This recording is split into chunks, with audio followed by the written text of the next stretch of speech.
All right. So, people, it's your local esports coach here, Benny Star, Isaiah Perusa.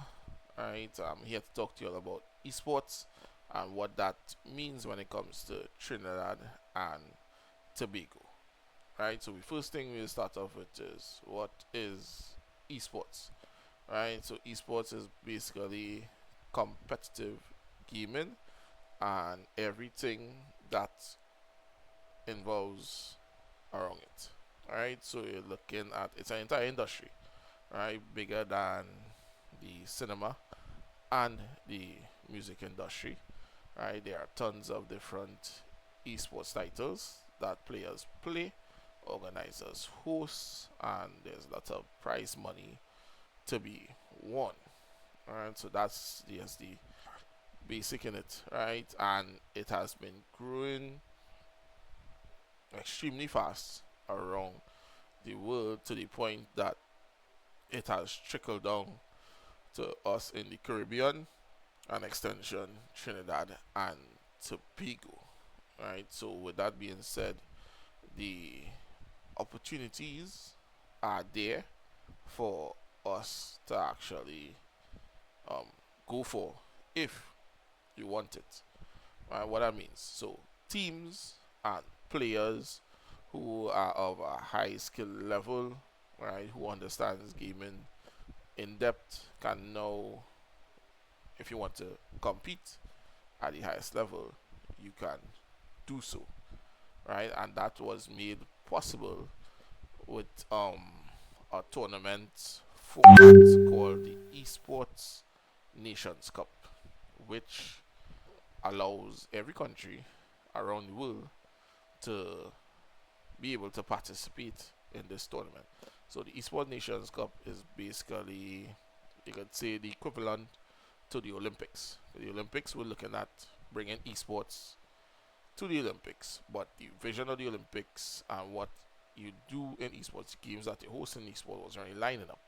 So the talks kind of fell through, so they kind of put it, on the back burner, right? They didn't say they weren't um, just gonna cut it, but they were just looking to probably see how best they could, re-engineer and bringing it in, right? Because you don't want to bring esports into the Olympics, leave out stuff that really captures what esports is and why people are into esports.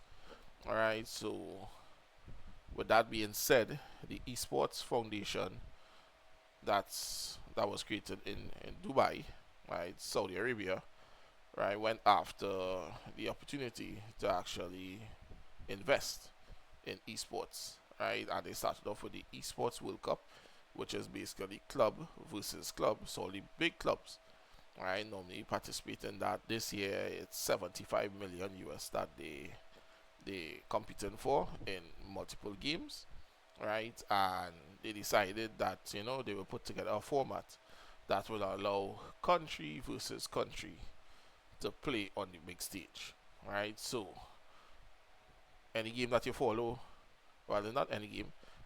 They did 16 titles, 16 gaming titles. Right, so you can check it out. Everything is there on the website. They did 16 titles and they did 20 million US into it. So that 20 million US is split across those 16 titles. So you have solo games like the fighting games, Street Fighter, Fatal Fury, right? And then you have the big games like Counter Strike, League of Legends, Dota 2, right? So everything is there. Apex Legends, right? So countries were allowed to apply, right? And now that it's happening, right, in September, right, you can now go through regional qualifiers and actually try to qualify for these big tournaments. So anybody, but in Trinidad and Tobago, can go and try to qualify for these tournaments.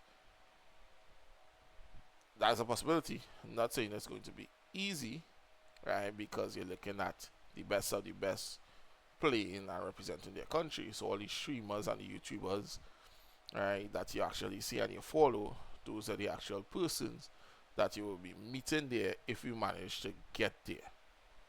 All right, so this tournament happens every 2 years. All right, so this year, unfortunately, oh my God, yeah, sorry about that. All right, this year, unfortunately, we weren't really ready. All right, and we'll talk about that in another video.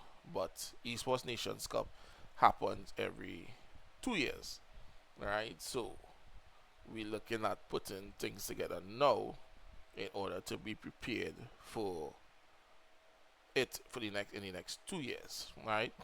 So we have, I say I'm a coach, so I've been organizing, coaching, and managing a couple teams for different games, right? And we also have our fighting game community that already pushes out, reputable players, right? High level players. So we have Street Fighter 6, Tekken 8, right? So we have players who could try to qualify for the Nations Cup this year, right? Hope that they actually do. But on my side, I've been organizing um, League of Legends and Apex Legends about to organize for Marvel Rivals. Right, so once we have the players who are willing to go all the way, we will organize and actually get things going. Right, so proper players, proper team chemistry, and all of this, proper team mechanics, proper game mechanics. We all put it together and we organize to get teams going. Apex Legends, we do scrims every week. Right, the League of Legends team was doing scrims. Right, we had a Caribbean tournament held last weekend. Right, by one was the League of Legends was done by Jamaica. Right, and Bahamas held the Apex Legends, and both of our teams managed to place top three, and there was a prize pool, so they actually won some cash. Apex Legends teams came in third, and the League of Legends team actually came in second. Right, so a lot of the Caribbean countries are organizing their players for the different teams as well. So we're kind of working together to build that ecosystem in the Caribbean region, right? So we'll have stuff happening in the Caribbean, and by extension, looking to see how best we could qualify for the Esports Nations Cup. All right, so this is the first video of many where I'll be discussing esports and what it means for Trinidad and Tobago. All right, so check us out tomorrow for the next video, and we'll organize and see you all then. It's your local esports coach here, Benny Star. See you all in the next one.